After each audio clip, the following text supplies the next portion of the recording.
Bonjour CPN Théorie. Alors je reviens vers vous sur un sujet un peu délicat qui est celui des croyances, mais des croyances religieuses en rapport avec la perversion. Voilà, c'est-à-dire que beaucoup de personnes se posent la question, quelle que soit leur appartenance religieuse ou leur croyance, est-ce qu'effectivement un pervers narcissique ou quelqu'un qui est pervers, je parlerai plus de la perversion, puisque le profil du pervers narcissique, il a été construit parce que on est en plein dans le narcissisme. Il y a eu l'individualisme, et là on est dans l'hyper-individualisme et même dans le narcissisme, c'est-à-dire qu'on est dans le règne de l'image. C'est une question d'époque, de mentalité de l'époque, surtout dans le monde occidental, mais ça s'étend, comme vous le savez, avec le mondialisme, les échanges, les réseaux sociaux, etc. Donc, on est dans ce profil de pervers narcissique. Alors, est-ce que un pervers ou est-ce que un manipulateur, alors je dis un, c'est un ou une, et un ou une pervers, c'est un ou une manipulatrice, hein, les deux évidemment, sexe existe pour cette caractéristique, hein, pour le phénomène de la perversion, ça n'est pas juste l'apanage des femmes ou juste l'apanage des hommes, bien sûr. Alors, est-ce qu'il n'arrive pas à comprendre? Il faudrait que j'essaie de pouvoir expliquer, c'est ce que je vais essayer de faire, le rapport entre les deux et le fait que ça puisse exister. Alors d'abord, clairement, oui, il peut y avoir des personnes qui se disent croyantes, qui puissent même être, c'est-à-dire être dans la pratique religieuse, jusqu'à un point très haut, hein, et en fait se révéler être pervers. Voilà. Alors pervers, c'est quoi? Qu'est-ce que c'est qu'être pervers? C'est justement quand on détourne les choses, c'est-à-dire on prend, par exemple, on prend le moyen pour la fin. On détourne en fait le sens de la vie, le sens originel des choses, donc, et on peut utiliser la religion telle qu'elle soit, hein, n'importe quel texte. Les pervers peuvent utiliser n'importe quoi. Pas forcément un texte religieux, ça peut être aussi des textes politiques. Ils détournent les choses de leur sens, y compris les lois, parce qu'il y a toujours une faille à trouver, ou alors quelque chose qui n'a pas été défini exactement. Et bien lorsque ce n'est pas exact, ou qu'un mot, par la traduction par exemple, peut avoir plusieurs sens qui évidemment sont contextualisés et contextualisés dans un contexte bien donné et datés, c'est-à-dire que ce mot veut dire telle chose à cette époque. Et à cette époque, cela représentait telle et telle chose. Il y avait peut-être plus d'importance sur telle et telle chose qu'il y en a maintenant. Donc si vous enlevez, si vous décontextualisez les mots, vous les dénaturalisez et vous dénaturalisez les messages. Et bien voilà, c'est ce qui se passe dans la perversion et la manipulation. Elle décontextualise, mais pas seulement, c'est un des moyens. Il y a tout un tas de procédés de manipulation dont je compte vous parler très prochainement. Et donc, au niveau de la religion, c'est pareil, c'est utilisé, comme pourrait être utilisé par exemple l'affection que vous avez pour quelqu'un, ou votre pitié, ou votre tendance à l'empathie. Tout peut être utilisé, tout peut être une faille pour des personnes perverses qui espèrent arriver à leur fin. Alors, la fin de la perversion pour les personnes perverses, évidemment, c'est quoi? C'est faire du mal à l'autre et jouir de la souffrance qu'on lui inflige. Et si l'autre se défend et qu'il fait du mal au pervers, le pervers, il jouit aussi de sa propre souffrance à lui. Vous voyez? Il jouit de souffrir. Gros comme un maso, quoi. C'est ça. Donc en fait, la souffrance, c'est ça, c'est ce qu'il aime, la souffrance, le conflit, la confusion, ce qu'il ou ce qu'elle aime. D'accord? Donc en fait, il va utiliser la religion. Alors, comment ça se passe quand il y a des personnes dont on ne sait pas, justement, on a une peine à les identifier? On se dit, mais est-ce qu'elles sont vraiment perverses? Est-ce qu'elles sont vraiment manipulatrices, ces personnes? Est-ce que ces personnes sont vraiment des manipulateurs, des pervers?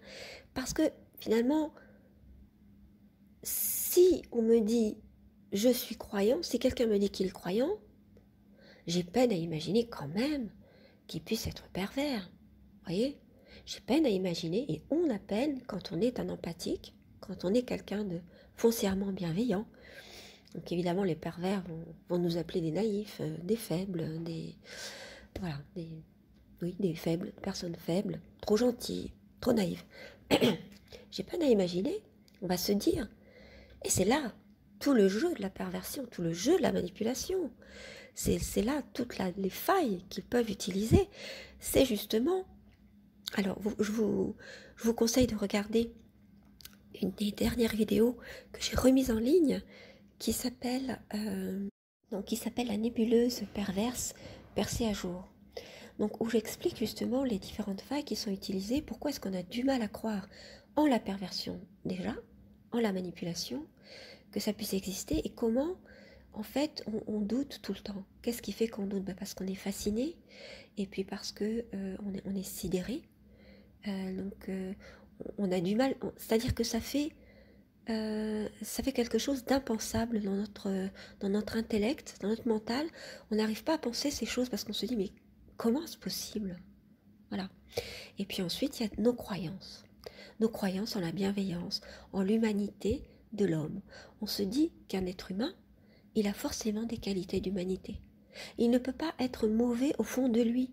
C'est-à-dire que s'il est mauvais, c'est parce que il a mal fait, il a mal compris, et qu'il va se rendre compte, si on arrive à lui faire comprendre, il va se rendre compte et il va forcément se repentir parce que c'est un être humain et qu'il a forcément des qualités d'humanité. C'est-à-dire il a forcément un cœur. Voilà, ce qu'on symbolise en disant il a un cœur, c'est-à-dire il est bienveillant, il est empathique, il ou elle. Hein. Voilà, on se dit c'est pas possible. Et effectivement, ça c'est impensable pour quelqu'un d'empathique. Alors évidemment, si on creuse un petit peu, qu'on veut être honnête avec soi-même, on sait très bien que nous-mêmes qui sommes empathiques, donc la plupart des personnes certainement qui écoutent cette chaîne, on sait très bien que parfois, hop, on a des petites envies de faire du mal, de se venger, des choses comme ça. Mais on sait que on ne va pas forcément au bout, que ça nous amuse pas plus que ça, que quand on le fait, peut-être qu'on se rend compte qu'il y a une pulsion qui est satisfaite, mais ça nous fait du mal. On peut se mettre à beaucoup culpabiliser, voire des années après encore. Alors que quelqu'un qui est pervers ne culpabilise pas du tout.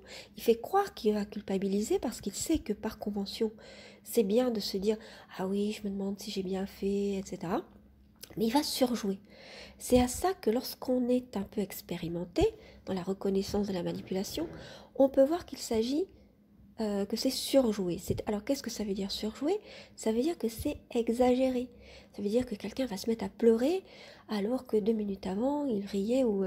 Bon, il y a des personnes à qui ça peut arriver qui ne sont pas forcément perverses. On n'allait pas prendre ce signe pour un signe de perversion. Je le rappelle, pour vous rendre compte, pour identifier quelqu'un qui soit vraiment pervers, il faut beaucoup de temps. Et il faut un faisceau d'indices. C'est pas sur un seul indice que ça va vous mettre la puce à l'oreille.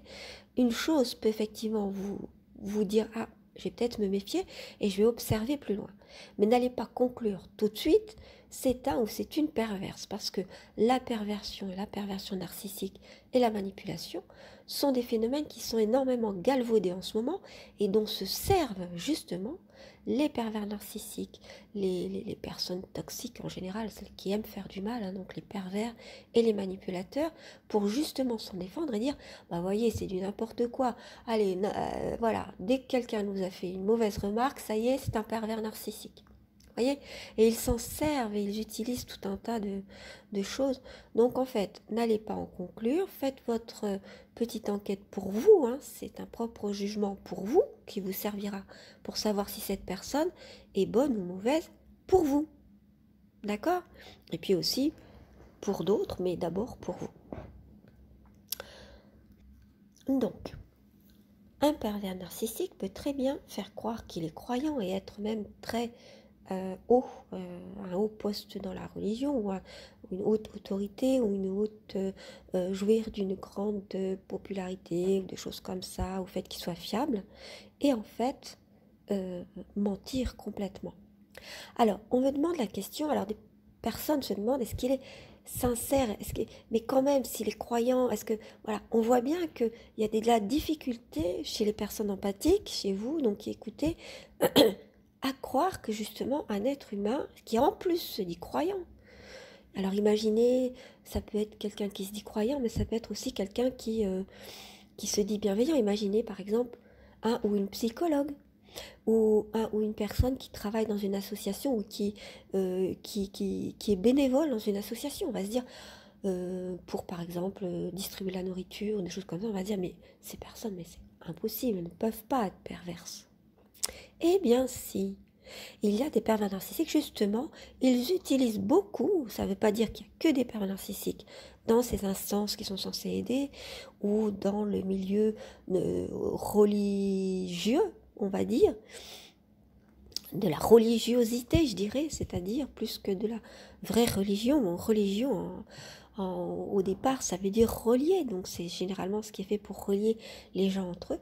Mais comme tout peut être perverti, y compris un sourire, y compris une parole, tout peut être perverti. Voilà. Donc, c'est pourquoi, c'est pas pour ça que vous devez être méfiant, mais vous devez utiliser la prudence. La méfiance, ça voudrait dire qu'il faut se méfier de tout le monde, c'est-à-dire peut-être que celui-là est peut-être mauvais, malveillant, etc. Ça, c'est la méfiance. On peut prêter à quelqu'un des intentions mauvaises et après devenir un peu parano, comme on dit. Alors que quand on est prudent, et moi je vous invite à plutôt choisir la prudence que la méfiance. Alors je continue. Par rapport, voilà, quelqu'un peut se dire croyant. Alors, on va aller au fond des choses pour vraiment tout balayer, puisque j'avais une personne qui vraiment me disait mais quand même, est-ce que cette personne peut être croyante au fond d'elle? C'est ce que j'ai compris qu'elle voulait me demander. Parce que vous avez bien compris que ces personnes peuvent mentir. Évidemment, se dire que ce sont des méditants, des personnes qui méditent, ils sont dans des associations, peut-être ils font du bien autour d'eux, donc ça ne peut pas être des mauvaises personnes. Il y a des personnes qui mentent impunément et qui sont des vrais imposteurs et qui se persuadent eux-mêmes qu'ils font le bien, tout en sachant qu'ils font du mal autour d'eux, hein. Ils jouissent de ce mal, mais ils font croire qu'ils sont affligés de voir la souffrance des autres, etc. C'est du mensonge pur et dur, tout simplement. Voilà. Donc, on est dans l'imposture, dans du mensonge, dans de la manipulation, c'est-à-dire utiliser tout ce que vous avez de beau, vos croyances, vos doutes, votre naïveté, votre ignorance, pour vous faire croire que ils vont mélanger par exemple des citations de diverses religions, des phrases, des versets, vous voyez, avec des fausses choses, ou alors en donner des exemples faux. Et puis, ou généraliser à outrance, ou utiliser toutes les techniques de la manipulation dont je parlerai dans une autre vidéo. Et Dieu sait s'il y en a sans cesse, tous les jours plus, parce qu'au fur et à mesure que le monde avance, je vais bientôt fermer la parenthèse sur toutes les sortes de manipulations, au fur et à mesure que le monde avance et que les manipulations sont mises à jour, que certaines techniques sont mises à jour, qu'elles commencent à être connues, bien en fait les personnes qui veulent manipuler, qu'est-ce qu'elles vont faire?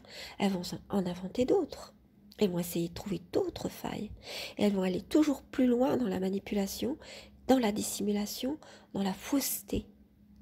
Et essayer de rendre les gens le plus crédules possible, le plus ignorant possible, parce que moins ils connaissent de choses en réalité, plus ils ont peur d'aller vérifier dans les textes eux-mêmes, parce qu'on va leur faire croire tout un tas de choses sur la religion, et plus on pourra les manipuler comme ça, puisqu'ils n'iront pas lire d'eux-mêmes.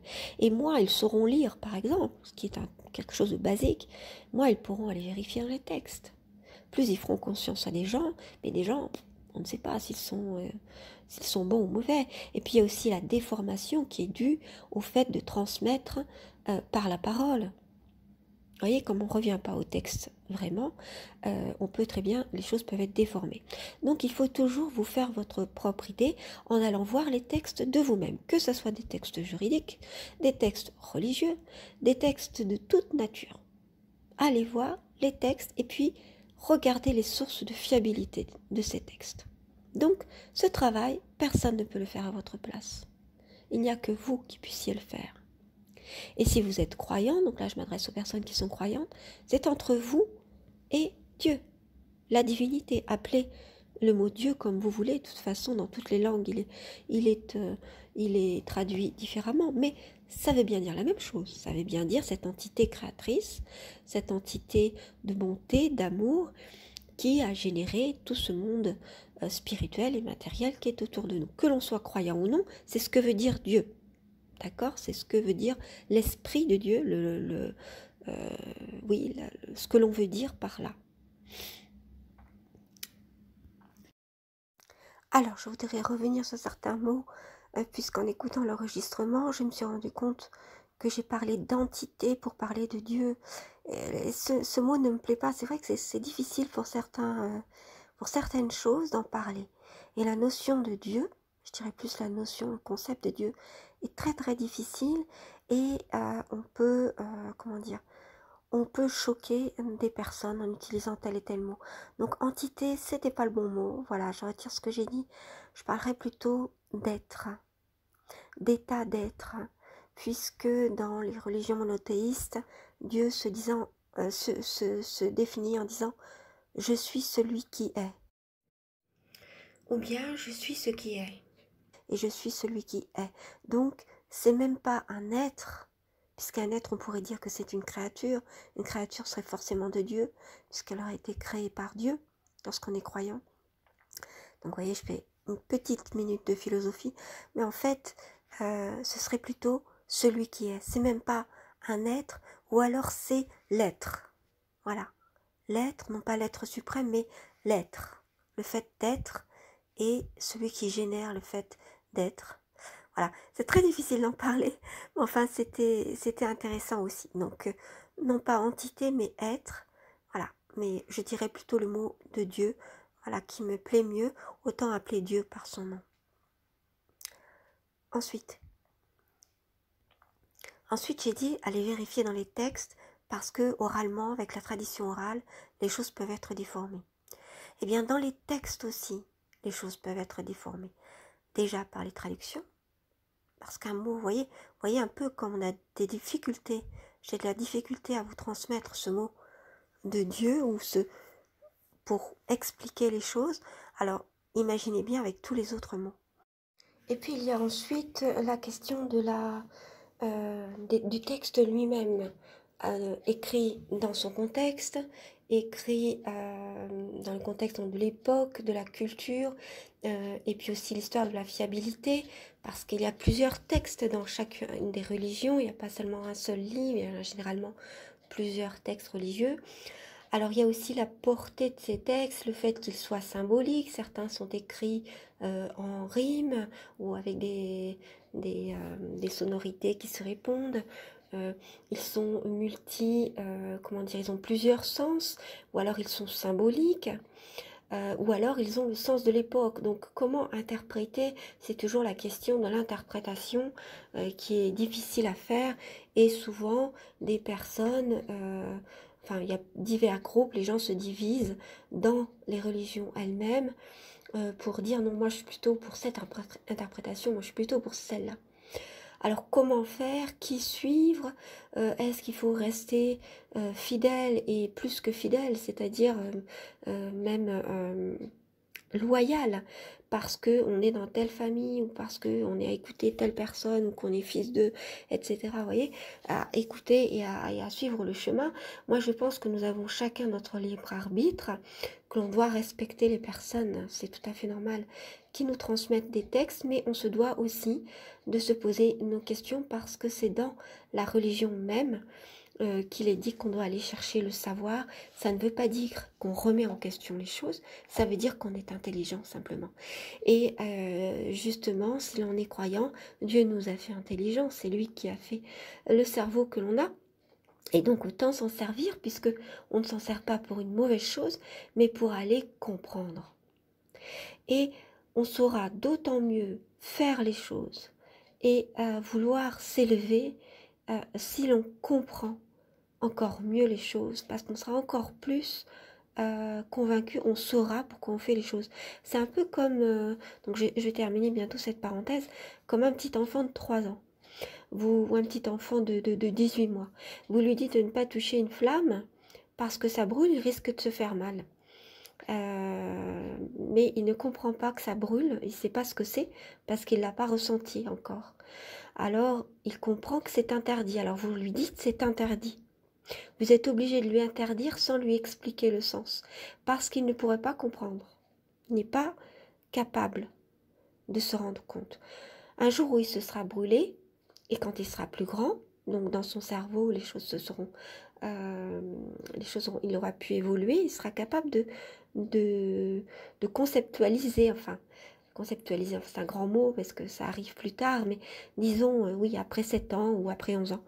Et donc, on pourra utiliser certains mots, expliquer, bah, c'est parce que ça brûle que je te disais de te l'interdire, mais maintenant que tu es assez grand, je vais pouvoir t'expliquer que c'est parce que ça brûle et parce que je ne voulais pas que tu te fasses mal.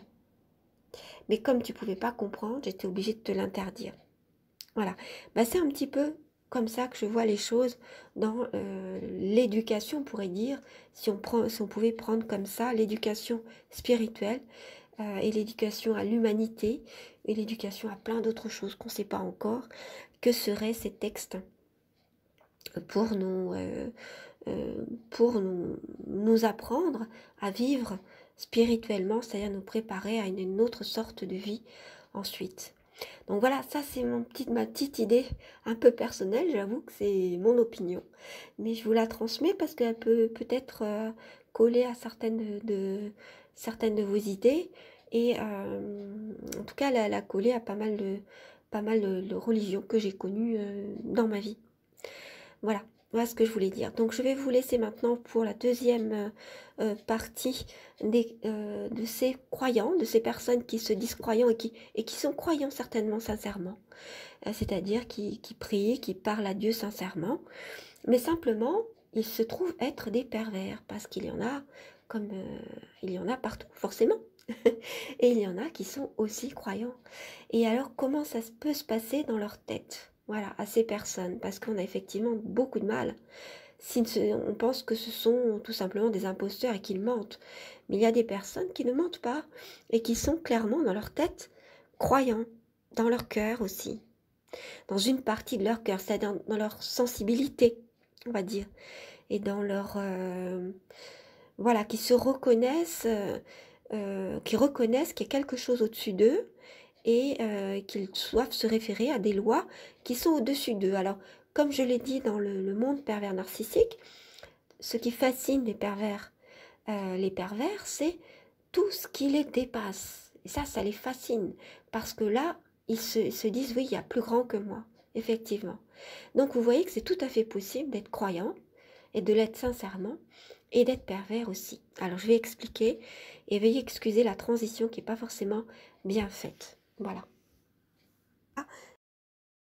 Alors, la dernière partie sur justement comment arrivent à percevoir le monde ces personnes qui sont croyants, qui se disent croyants et qui le sont, on va dire sincèrement entre guillemets, parce que sincèrement, dans le monde pervers, ça veut dire autre chose, vous voyez.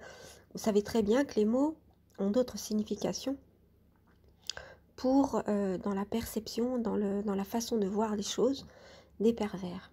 Donc des personnes peuvent être effectivement croyants et pervers, parce qu'il y a des pervers dans toutes les professions, dans toutes les catégories sociales, dans tous les genres, voilà. Donc comment est-ce qu'ils arrivent à raccrocher ça? Et c'est ça qui est difficile à penser pour un empathe. Alors j'ai expliqué qu'ils pouvaient être des imposteurs, c'est-à-dire des gens qui ne s'ignorent pas, qui savent pertinemment qu'ils font du mal, qu'ils trompent les personnes, qu'ils les manipulent et qu'ils savent très bien, ça peut être pour leur intérêt, etc. Et ces gens-là ne sont pas forcément des pervers. Ils peuvent l'être ou pas. La finalité de la perversion, je l'expliquais tout à l'heure. C'est-à-dire de vouloir absolument faire du mal, alors qu'on peut manipuler simplement pour un intérêt ponctuel, mais pas forcément pour faire du mal. Et donc il y a effectivement des pervers qui sont réellement croyants, c'est-à-dire qu'ils croient en Dieu. Alors, les pervers, et les pervers narcissiques généralement, aiment ce qui les fascine.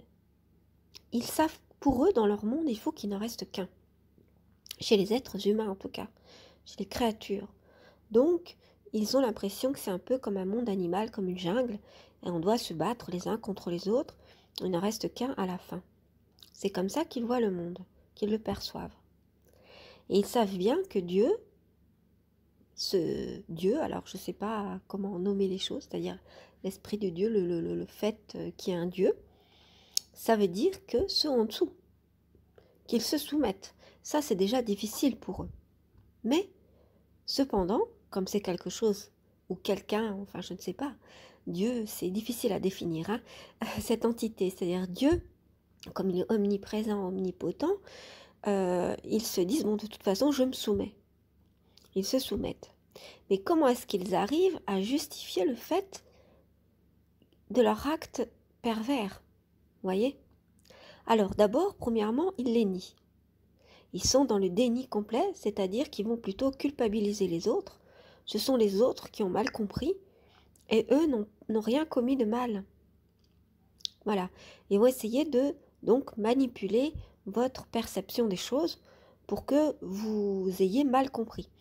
Alors c'est d'autant plus facile si ce sont des personnes qui sont déjà dans une hiérarchie au niveau de la religion, c'est-à-dire qui sont considérés comme des gens qui sont plus savants que vous en matière religieuse, ou des gens qui sont dans une hiérarchie lorsqu'on est dans une relation, dans une religion, pardon, qui fonctionne hiérarchiquement.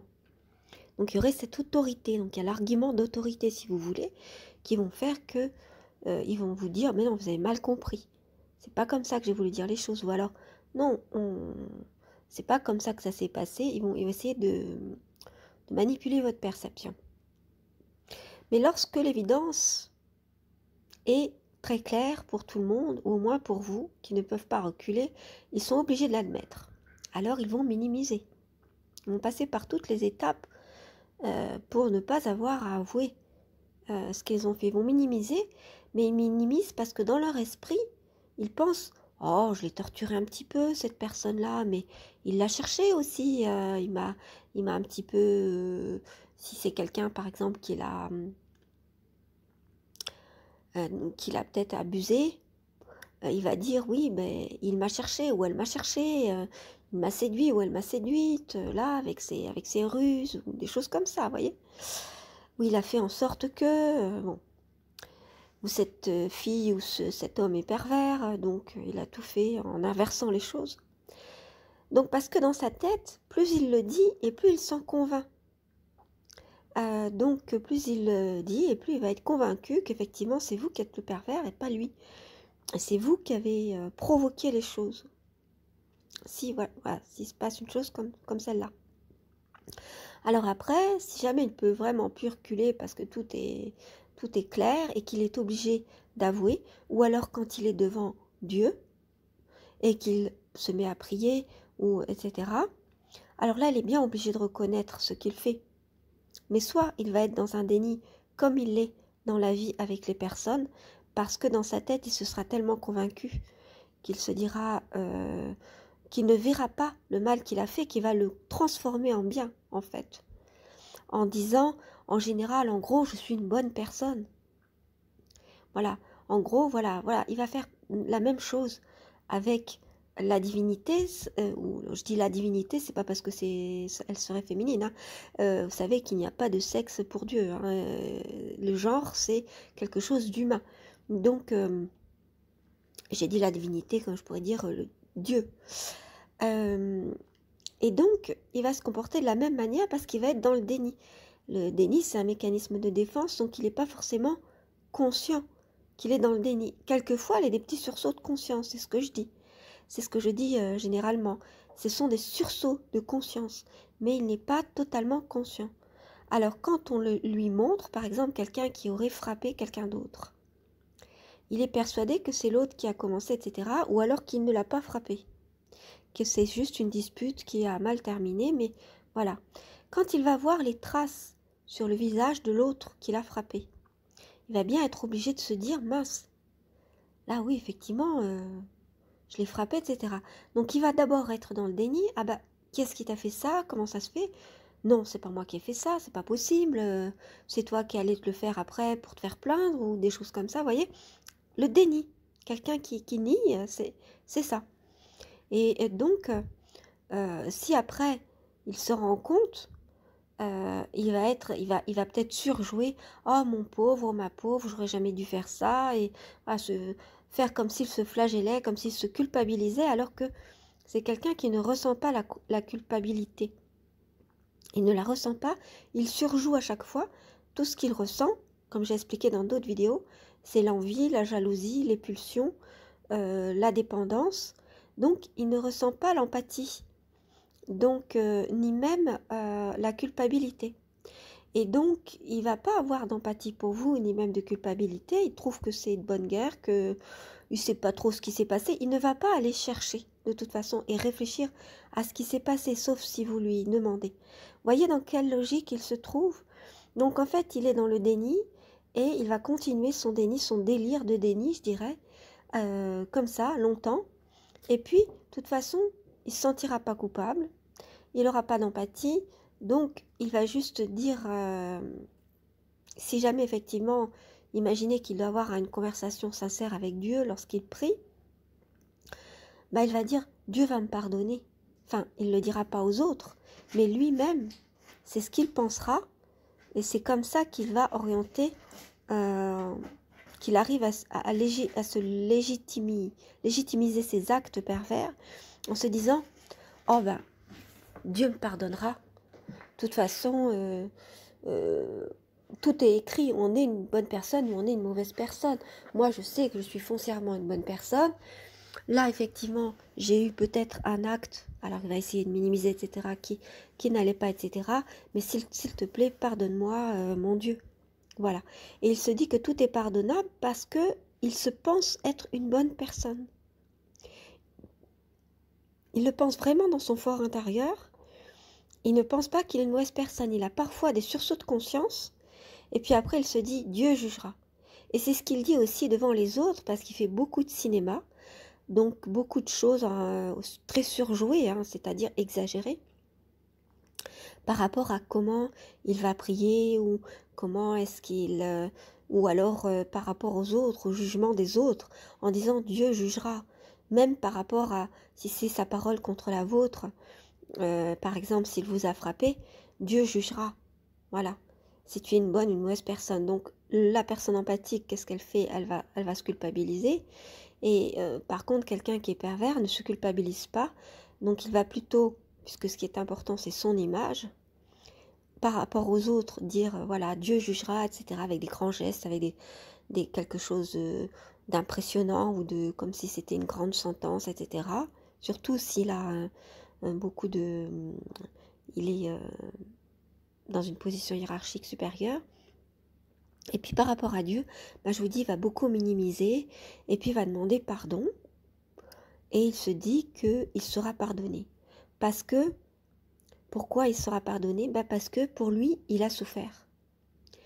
Alors, souvent, il y a la question est-ce que les pervers souffrent? Et bien sûr qu'ils souffrent, les pervers, mais ils ne souffrent pas pour les mêmes raisons que les empathes, que les personnes qui ont de l'empathie et de la sympathie pour les autres. C'est-à-dire que les personnes qui ont de l'empathie pour les autres, ils souffrent s'ils ont fait du mal à quelqu'un. Alors que les pervers souffrent si on leur a fait du mal à leur ego ou à leur image, à leur réputation. C'est ce genre de choses, c'est-à-dire ils souffrent dans leur ego, dans leur honneur, dans leur orgueil. Voilà. C'est-à-dire quelqu'un qui dirait que c'est pas quelqu'un de bien, alors là, cette personne se mettra en colère, cette personne qui est perverse et qui est croyant se mettra en colère. Comment tu dis, alors que moi qui suis croyant, moi qui... etc. Voilà, en fait. Donc, essayez toujours de vous faire culpabiliser. Donc, il souffre, mais il souffre dans son orgueil, en fait, dans son amour-propre. Voilà. Alors que l'empathe va souffrir pour l'autre. Il va souffrir à la vue de la souffrance de l'autre, tandis que le pervers va jouir de la souffrance de l'autre. Alors évidemment, devant les autres, comme ça se fait pas, il va au contraire jouer la comédie est surjouée, l'empathie, la pitié, voilà, etc. Ce genre de choses, la culpabilité, ce genre de choses. Mais en fait, il ne les ressent pas. Il n'arrive pas à les ressentir et il ne veut pas parce qu'il ne sait pas ce que c'est. Alors là, on arrive au choix pervers parce qu'effectivement, selon ma théorie, il y a un choix qui se fait, c'est-à-dire qu'il n'est pas seulement passif, ce pervers, il n'est pas victime d'une maladie qui serait la perversion.